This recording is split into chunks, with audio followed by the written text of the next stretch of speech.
Hey everyone, welcome to Area 616.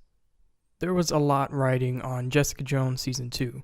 For one thing, it took over 2 years for this season to finally get made and released due to all of the other Marvel shows Netflix was developing at the time, which is a long wait to get a second season of what many thought was the best show Marvel and Netflix have made together. But the other reason is due to the fact that this Marvel Netflix thing has hit a bit of a rough patch in the last year or so. It all started, arguably, with Luke Cage Season 1. The first 7 episodes of that season were very well received, but the cartoony, poorly written villain in the second half almost completely ruined it. I probably don't have to explain Iron Fist again, and then there's The Defenders, the thing it's all been leading up to. This wasn't necessarily hated or that ill-received as a whole, but it was just underwhelming. There was a real lack of creativity from the creators that led to an entertaining but, frankly, pretty generic show. And while The Punisher was very well received by critics and fans alike, it was plagued by real-life tragedies that pushed back its release and just made it a bad time for the show to come out. So now we reach Jessica Jones Season 2. Which needs to not only save the Marvel Netflix shows from falling apart in a lot of ways, but also live up to the first season's craftsmanship. So, did it live up to all this? In a lot of ways, I'm happy to say that I think it did. Now, it is true what a lot of early critics have said in reviews. Jessica Jones Season 2 is a lot slower than Season 1, particularly in the first 4 or 5 episodes. However, this time, it really didn't actually bother me that much at all. With The Punisher, that was the main criticism I had for the show, was that it took so long to get going. But I was honestly hooked on the whole season with episode 2, even though it is true that the plot was still barely moving. To me, what makes Jessica Jones Season 2 so great is its characters. All of the characters are very well written and boast great performances. Jessica Jones in particular. Krysten Ritter is an incredible actress. Her performance as Jessica is proof of that. Throughout the season, Jessica is in a very low place. She's worried that, after killing Kilgrave, she's become a monster, and throughout Season 2 we get very good reasons as to why she would think that she is.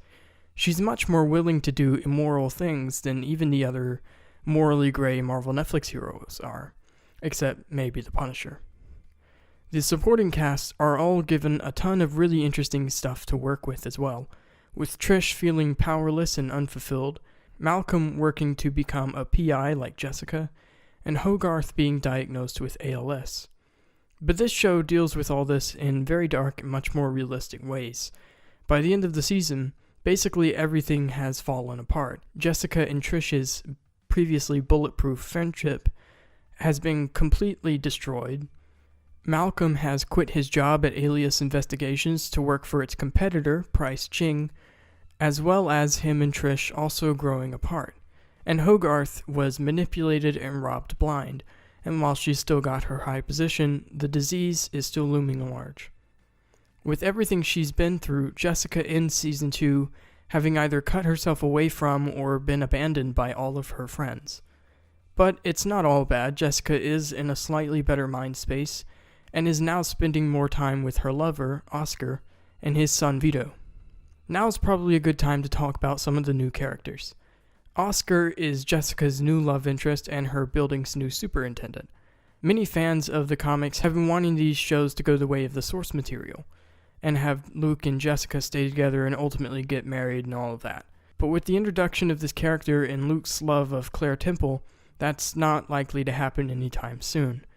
Although they have found a way to give Jess a kid, sort of. Obviously Vito isn't her son, but he is Oscar's, and it's a good way to honor Jessica having a daughter in the comics without giving her the day-to-day responsibility she would have if she had a kid, which is a good move on the showrunner's part. I mean, can you imagine what the show would be like if Jessica's got to go out and discover some dark conspiracy, but first she's got to find a babysitter? Overall, Jessica and Oscar had good chemistry, and it's really the best move for her character. And then there's the mysterious killer murdering IGH patients. Many have theorized who this was, including myself, but the answer turned out to be a complete shock. Turns out it wasn't any character from the comics at all, but instead Jessica Jones's own mother, Elisa Jones, played by Janet McTeer. This was so well done. McTeer's performance was great, and it was something I would have never in a billion years guessed.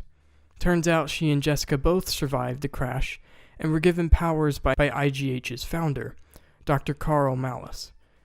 He's the only sort of villain in this season that's from the comics, which I'm actually okay with. But even then, he's extremely different from the comics' counterpart. He's a guy who, sure, does perform illegal experiments on people without their consent, but he does genuinely have good intentions and has no desire to harm them. In the comics, he's basically just an evil, mad scientist guy, so in my opinion, this was a good change. Overall, I really enjoyed the direction they took Jessica's origins with IGH. It was really unexpected and very well done. I just really loved this season of Jessica Jones. It was full of well-written, dark, and complex characters, an interesting story, and great performances. The only downsides I can really think of is maybe the slow pace, but as I said earlier, that never really bothered me that much. Now, usually I divide this into two separate videos, the regular spoiler-free review and the spoilers discussion, but this time it was just one video. As you no doubt noticed, I didn't hold back on the spoilers here, as I figured nobody would be watching this if they hadn't already seen it. So, to the viewers, feel free to leave any spoilery comments you want down below. Probably the last thing I'd want to mention in the spoilers discussion was the reveal that Trish's experiment actually did work, and that she has gained fast reflexes, teasing her potentially suiting up as Hellcat in Season 3 of Jessica Jones. This is really exciting, but I'm curious how far they're going to go with this. Is Trish going to go full-on vigilante with a costume and everything?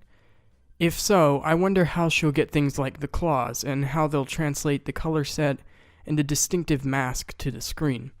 I'm hoping they don't just Iron Fist it and they actually give her something cool to wear. But only time will tell. I'd expect something a lot like what Daredevil wore in the first season. But let me know all your thoughts and theories in the comments below. What did you think of the killer's identity as Jessica's mother? Do you think Trish will suit up as Hellcat in Season 3? What are some directions you'd like to see the third season go in? Thanks so much for watching, and I'll see you all next time. 'Cause there's nothing much more for me to do.